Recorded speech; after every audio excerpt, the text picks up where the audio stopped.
Hi అండి అందరికీ. అందరూ భోగి సంక్రాంతి ఎలా సెలబ్రేట్ చేసుకున్నారు? మేమైతే బాగా సెలబ్రేట్ చేసుకున్నాము. ఇదైతే భోగి రోజు అనమాట. తెల్లారితో 4:30కి లేచి భోగి వేద్దామనేసి వచ్చాము. కొన్ని కట్లు తీసుకొని వచ్చి వేసాము. అవి మండట్లేదని పేపర్స్, కొన్ని సీట్ కవర్స్ అవి ఉంటే వాటిని వేసి మండిస్తున్నాము.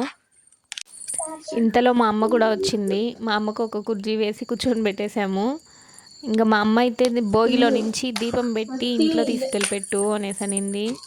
మేమైతే అలానే తీసుకొని వెళ్ళి పెడతామన్నమాట. భోగి రోజు ఆ మంటల్లో నుంచి వెలిగించి ఇంట్లో దీపం పెడతాము.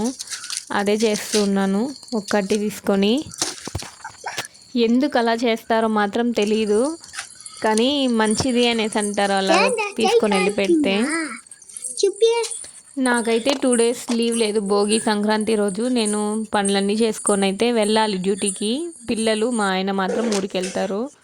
ఇంకా నేను దీపం అయితే పెట్టేసి ముగ్గులు వేయడం అయితే స్టార్ట్ చేసేసాను. భోగి వచ్చి కరెక్ట్గా సెంటర్లో వేసాము. అందువల్ల దాన్ని క్లీన్ చేసేసి అక్కడ వేయలేక మొత్తం భోగి చుట్టూ వేసేద్దామనేసి ప్లాన్ చేసి రౌండ్గా వేసేసాను. నాకు పెద్ద పెద్ద ముగ్గులంతా రాదు, ఏదో చిన్న చిన్నవిగా వేస్తాను. దాంట్లోనే అలా కవర్ చేశాను అనమాట. నా ముగ్గు ఎలా ఉందో చెప్పండి. నాకైతే బాగా అనిపించింది.